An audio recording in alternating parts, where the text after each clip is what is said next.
very good morning to you all. I would like to invite you to our virtual service this Sunday, the 28th of June 2020. My name is Emmanuel Ndebele, and I shall be talking to the theme, Your Faith Shall Be Tested. Let us pray. Mighty God, we thank you for creating man in your image. We thank you for breathing your life into us. We thank you for sustaining us and providing for our every need, even in this difficult time of the pandemic COVID-19. Last week we remembered the fathers in our church. We thank you for the families, the mothers, the children that you have blessed us with. When we reflect on all the good things you have poured upon us in abundance, we realize that we do not deserve. Indeed, we feel inadequate, like Zacchaeus, like the centurion. We do not deserve to have you, God, under our roof. Yet, Lord, you are always with us, like an invisible shadow. You bless the work of our hands. You multiply the results of our efforts. You keep us safe from harm's way. When we reflect on all this, we are so much aware of our inadequacies. We have sinned against your holy name repeatedly, but because you are God, you loved us so much that you forgive us for our never-ending iniquities. Now I come before you and plead for myself and my fellow believers for the forgiveness of our shortcomings, whether arising from omission or from commission. We now seek your mighty presence in this virtual service. We pray for ourselves and pray that you may use us as mighty instruments for the furtherance of your kingdom in this church. We humbly commit the rest of our service into your hands. We seek your anointing on our songs of praise, and we pray that you open up our hearts. In all this, we pray in the name of our Lord Jesus Christ, who taught us to pray together and say, Our Father, who art in heaven, hallowed be thy name, thy kingdom come. Thy will be done on earth as it is in heaven. Give us this day our daily bread, and forgive us our trespasses, as we forgive those who trespass against us. And lead us not into temptation, but deliver us from evil. For thy is the kingdom, the power and the glory forever and ever. Amen.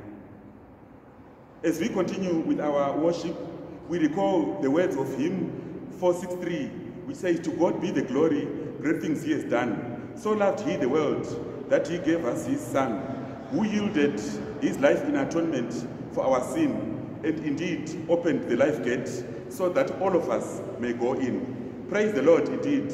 Let the whole earth hear his voice. Let the people rejoice.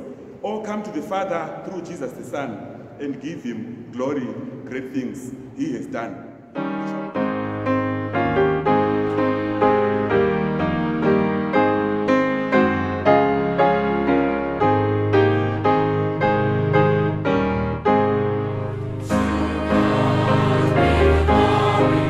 Faith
shall proceed now to the reading of our word.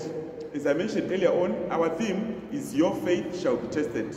And our first reading comes from Genesis 22, verse 1 to 14. And then the gospel reading is from Matthew 10, verse 24 to 39. And then the last reading is Romans 6, from verse 12 to 15. I'll start reading from Genesis 22, verse 1 to 14. And the title says, The Command to Sacrifice Isaac. After these things, God tested Abraham. He said to him, Abraham, and he said, Here I am. He said, Take your son, your only son Isaac, whom you love, and go to the land of Moriah, and offer him there as a burnt offering on one of the mountains that I shall show you. So Abraham rose early in the morning, saddled his donkey, and took 2 of his young men with him, and his son Isaac. He cut the wood for the burnt offering, and set out and went to the place in the distance that God had shown him. On the 3rd day, Abraham looked up and saw the place far away. Then Abraham said to his young men, Stay here with the donkey. The boy and I will go over there, will worship, and then we'll come back to you. Abraham took the word of the burnt offering and laid it on Isaac, and he himself carried the fire and the knife.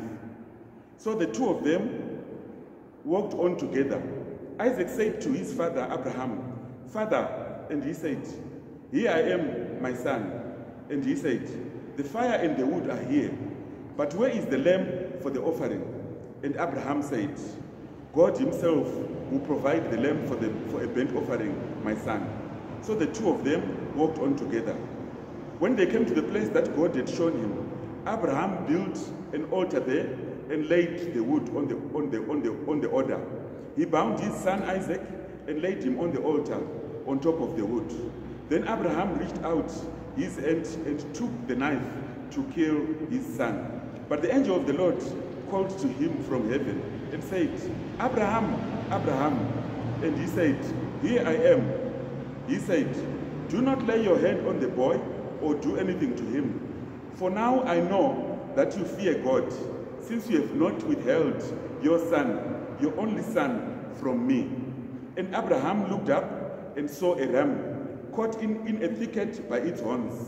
Abraham went and took the ram and offered it up as burnt offering instead of his son. So Abraham called that place, The Lord Will Provide. As it is said to this day, On the mount of the Lord it shall be provided. May God bless in the read of his word. Amen. We'll quickly move on to our second reading, which is from Matthew 10, verse 24 to 29. A disciple is not above the teacher, nor a slave above the master. It is enough for the disciple to be like the teacher and the slave like the master. If they have called the master of the house Beelzebul, how much more will they malign those of his household? Then the next part has a heading, Whom to Fear. So, have no fear of them, for nothing is covered up that will not be uncovered, and nothing secret that will not become known. What I say to you in the dark, tell it in the light. And what you hear whispered, proclaim from the housetops. Do not fear those who kill the body, but cannot kill the soul. Rather fear him who can destroy both soul and body in hell. Are not 2 sparrows sold for a penny? Yet not one of them will fall to the ground, apart from your Father. And even the hairs of your head are all counted. So do not be afraid.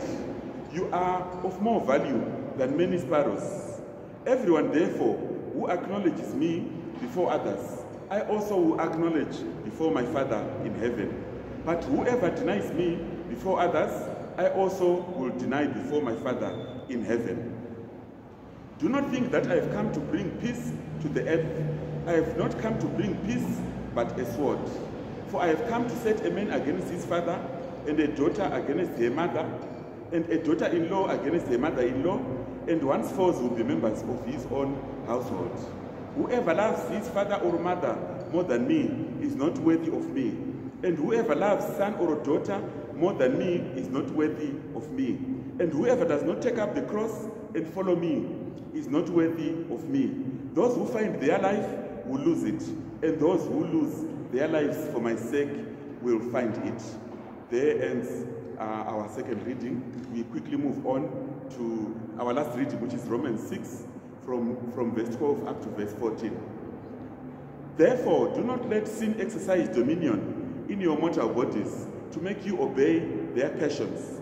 No longer present your members to sin as instruments of wickedness, but present yourselves to God as those who have been brought from death to life, and present your members to God as instruments of righteousness. For sin will have no dominion over you, since you are not under law, but under grace. May God bless the reading of his word. Amen. We shall move on to our sermon for today. As I mentioned earlier on, our theme for today is Your Faith Shall Be Tested. Testing indicates an attempt to prove the quality of someone or something. That is the dictionary definition of testing. The scriptures also include instances or stories of the devil tempting people. That begs the question, what is the difference between temptation and a test or a testing? The difference between testing and temptation is that the tester hopes the tested person to succeed. So it's like a child taking an examination. A child who is in Form 4 will be given a Form 4 examination. One at university will get a university level examination, because the one who is testing, the lecturer or the teacher, is confident that they can pass. However, the difference, the tempter hopes that the person will fail. We can be sure that God wants us to pass the test with flying colors, which, as we will see how Abraham performed. In James 1, verse 2 to 3, we get a much clearer distinction of the distinction between trials and temptations, or testing and temptations. It says, consider it pure joy, my brothers and sisters, whenever you face trials of many kinds. Trials. Because you know that the testing of your faith produces perseverance. Let perseverance finish its work so that you may become mature and complete, not lacking in anything. So indeed, we are meant to go through testing. We are meant to go through trials, because it is for a reason. It produces perseverance and it produces maturity. However, James also says, but each person is tempted when they are dragged away by their own evil desires and enticed. That is the difference with temptation. Temptation occurs when we are dragged away by our own desires and we yield to them. And then it goes on to say, after desire has been conceived, it gives birth to sin, and when it is fully grown, it gives birth to death. In one of our readings, in Romans 6, verse 12, it talks about how to overcome temptation, how we can overcome sin. It says, do not let sin exercise dominion in your mortal bodies to make you obey their passions. No longer present your members to sin as instruments of wickedness, but present yourselves to God as those who have been brought from death to life, and present your members to God as instruments of righteousness. So we have a choice when it comes to temptation, but we don't have much of a choice when it comes to trials or testing. However, the word of God in 1 Corinthians 10, verse 18, gives us an assurance, which I think is a very important underlying conclusion to my sermon today. Because 1 Corinthians says, if you think you are standing firm, be careful that you don't fall. No temptation, in other Bibles it says no trials or no tests has overtaken you, except that which is common to men. We will all go through testing, we will all go through trials. However, it then says, however, God is faithful. He will not let you to be tempted beyond what you can bear. God is faithful. He will watch over us. He will only allow those trials to come across us, which we are able to conquer.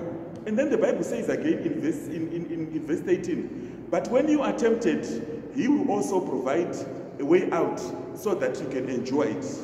So indeed, we can conclude that testing is like turbulence experience when you get onto a plane, or it's like an examination that is given to a student in the O-level, getting an O-level exam, and a university student getting a degree level exam on the syllabus that he has covered.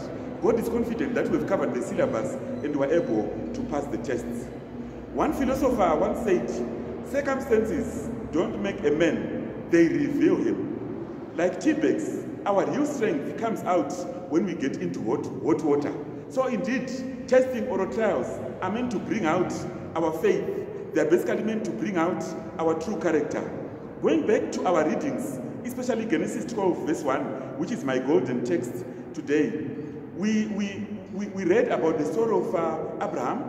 We all recall the story of Abraham started with his call when he was called to get out of his country and to go to a land that God had shown him, away from his relatives, from his father's house. And in that calling, in that test, God says, I'll make you a great nation. There was nothing that had been presented to show that God would deliver, but this was a test for Abraham.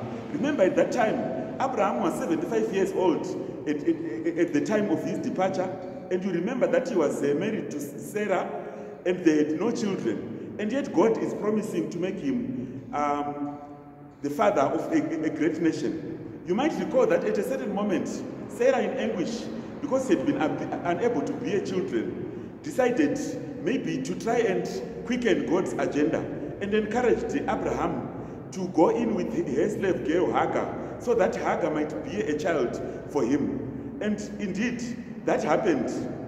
But this was a case of Sarah and Abraham taking matters into their own hands. And at that time, Ishmael was born. And then later on we hear of the men that were on their way to destroy Sodom and Gomorrah, who then announced about the birth of Isaac. And eventually Isaac was born, but as soon as that happened, the story turned a little bit sour when Sarah became angry with Ishmael and insists that Ishmael will not share the inheritance with Isaac. And then we remember that at some point, Sarah then asked Abraham to send Ishmael away. And by that time, it meant Abraham was only left with a single son, that is Isaac, through whom the promise would be delivered. Indeed, when we read the scripture that we've covered this moment, God says to Abraham, now take your son, your only son, whom you love, Isaac. I believe that is very important because the Bible explicitly mentions that he was the only son, number one, and then it also mentions that Abraham loved Isaac, who was the only son. Again, that gives us an echo of John 3 verse 16, which says that for God so loved the world that gave his one and only son, that whosoever believeth in him might not perish but have eternal life. So indeed, what are we saying? God will request us even to give up those things that we love the most, those things that we hold dearest to our hearts, those things that are particularly close to us. As we noted earlier, this is one of the occasions in the Old Testament where God tests the people. Like, we hear also that God tested the Israelites in the wilderness, like in Exodus 15, verse 25. And as we mentioned earlier on, testing indicates an attempt to prove the quality of someone or something. So when God extends a test to us, as he did to Abraham, he would like to test the quality of our faith and how we react in such situations. The question that Abraham had to confront now was basically whether he loved Isaac more than he loved God. Our text doesn't mention Abraham's reaction on hearing this requirement, but it must take his breath away. Not only does he love Isaac, but remember, God had already promised to give Abraham descendants through that very same Isaac that is being requested to sacrifice in that particular moment. What a contradiction.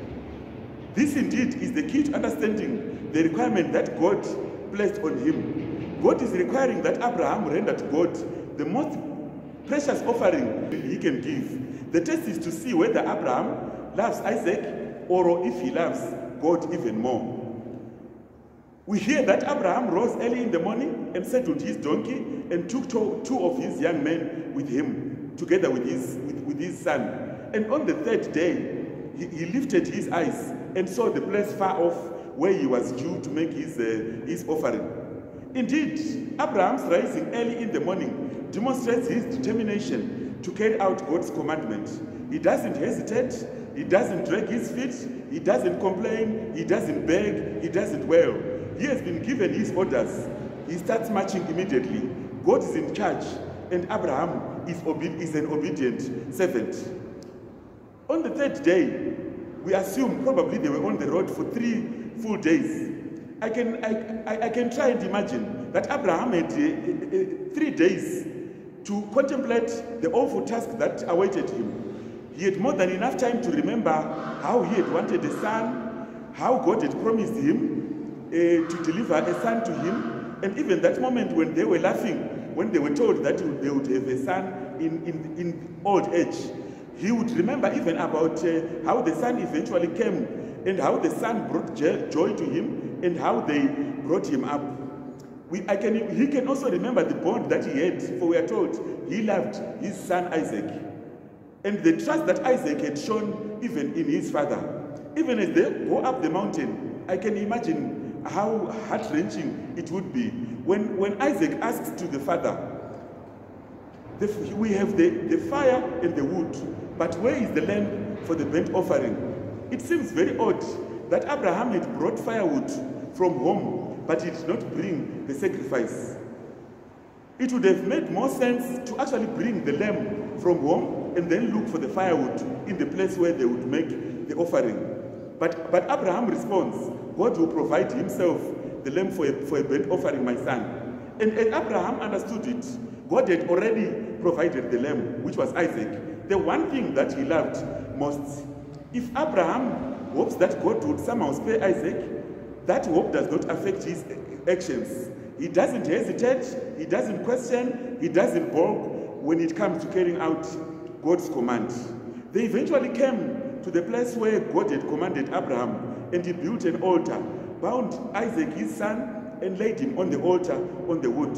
And he stretched out his hand and took the knife, ready to kill his son. So he really continued to press on, laying the foundation for the sacrifice of his son. A great moment of obedience. Indeed, if Isaac didn't understand what was happening, by that time it became clear what was about to happen. As Abraham took that final step with no apparent hesitation, it is very hard to imagine how he could do this. And the author of the Hebrews gives us an insight into what was happening. It says, by faith, Abraham being tested offered up Isaac. Yes, he who had gladly received the promises was offering up his one and only son, even he to whom it was said, in Isaac your seed will be called. So indeed, concluding that God is able to raise him up from the dead, and figuratively speaking, he also did receive him from the dead. What can we say, even as we conclude our sermon? This is not a story about child sacrifice, but it's a story about obedience to God, about faith in a time of testing. The test to Abraham was whether Abraham would give to God the one and dearest thing to his heart, and he passed that test with flying colors. When we look at this test, rather than asking whether God would be asking us to sacrifice our children, we could be asking 2 questions. Number 1, what is the most important thing in our lives? Number 2, what would we do if God asked us to sacrifice that which is important to us? Or if we found that the precious thing was suddenly snatched from us? The question that this text basically raises would really consider us to ask how we would react when we experience a devastating loss, whether of a job or a health or even death of a loved one. Will our faith sustain us in times like that? The Gospel of Matthew raises even the important question, who is more important, our relationships or our relationship with God? If God would expect us to sacrifice these relationships, are we willing to do so? It says, whoever loves the father or a mother more than me is not worthy of me, and whoever loves the son or a daughter more than me is not worthy of me. So when faced with temptations or testing, God is calling upon us to persevere and to carry our cross, even if it means to sacrifice those people or things that matter most to us. God is calling us to sacrifice our time, even to work for God, even to save others in times of crisis. He's calling on us to sacrifice even on our well-being, even in the time of Corona. For me personally, this brings to remembrance even the moment when our mother fell sick during the period of Corona, and how she subsequently passed on the 20th of April. I remember the servant of God, Reverend Makore, who came to our home to pray for our mother, and who became a personal pastor for our mother, even right through to the moment of death, who administered even the final rites for our mother, which gave us a great meaning in terms of that particular event, which was such a sacrifice that he took even in a time like this. We may be called even to sacrifice on our resources to give towards the work of God, even a time when a business is down or when the next paycheck is not assured. We may be called even to sacrifice on our wealth to meet the needs of others, even during the time of scarcity. Even as we make these sacrifices, however painful they may be, God will remember our needs as he did for Abraham, even as he did for the widow of Zarephath, who was prepared to share the little bit of food that remained with the men of God. Yet that very sacrifice itself is what delivered her own supply chain, as the flour and the oil never ran dry. Indeed, we also come across other forms of testing, situations of spiritual attacks, manifestations of evil, situations that create fear within us. Even right now, we are faced with a situation which induces fear because of COVID-19. Some have even implied this could be the end of the world. Others have even said this could be the time of the mark of the beast described in Revelations, that even when the vaccine has been developed, it will be used to subdue the children of God. This is a situation that creates fear and trepidation amongst all of us. And the Bible says in verse 28 in Matthew, "Do not fear those who kill the body, but cannot kill the soul. Rather fear him who can destroy both body and soul. Are not 2 sparrows worth sold for a penny? Yet not one of them will fall to the ground apart from your Father. And even the hairs of your head and all are counted. Do not be afraid, you are of more value than the sparrows." That indeed, as I close my sermon, brings to remembrance the story of John Wesley.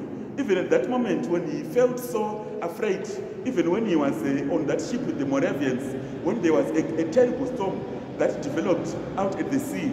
And yet, he was terrified together with others that were with him on the ship. And yet when he looked at the Moravians, the Germans, they were praising God. They were singing hymns of praising God. Even at that moment of testing, they showed their sign of believing in God. Just like Paul and Silas, when they were thrown in prison, at a moment when they should have been in fear and trepidation, they chose even to have faith and to believe in God, that God will actually rescue them. Indeed, as we face challenges in life, God allows these things to happen. They are designed to test our faith. Sometimes the world is looking at us from outside. And looking from outside, we appear to be down. Yet the key to victory is never to go down on the inside. We need to hold fast to our faith, even when the situation around us may seem gloomy. I once heard of a story about a boy who was in church with his mother. The boy was super active, and the mother instructed him to sit down. He would do it repeatedly, get up again, but the mother got to a point where she was irritated and literally forced him to sit. And the boy sat there smiling. And then the mother was puzzled. Then she says, "Why are you smiling?" And then the boy responded, "Mom, I may be sitting down on the outside, but I want to tell you that I'm standing on the inside." What am I saying at this time? Sometimes our circumstances may force us to sit down, but we should not stay down. Like Paul and Silas, when standing down on the outside, we need to see ourselves standing on the inside. That is only possible when we maintain an attitude of faith in Jesus, who gives us assurance that God is truly with us, even in the midst of our problems. May I conclude with 1 Corinthians 10 verse 18 again, which says, "No trial has overcome you, except that which is common to men. However, God is faithful. He will not let you to be tempted, but with every temptation, He will provide a way out." May God bless us all and be with us all in these moments of testing, so that we can overcome in the name of the Father, the Son, and the Holy Spirit. Let us pray. Mighty God, we want to thank you for sharing with us from your word, and even for encouraging us, even in this time of severe testing, of turbulence due to the COVID-19. We experience many other problems. Even as we go through those situations, as we encounter moments of testing and trials, we pray that you will be with us and that you will strengthen us. As we come to the end of our service, we pray that, Lord God, you will sustain us until we meet again. We want to pray even for those that are going to meet this morning at the church for our first physical service, that, Lord Jesus, you are going to be with us and you will talk to us and you will minister unto us. We commit the rest of this week into your hands, that you will be with us as your children. We pray all this in the mighty name of King Jesus. Amen. Let us say grace together. May the grace of our Lord Jesus Christ, the love of God, the Father, and the fellowship of the Holy Spirit be with us all now and forevermore. Amen.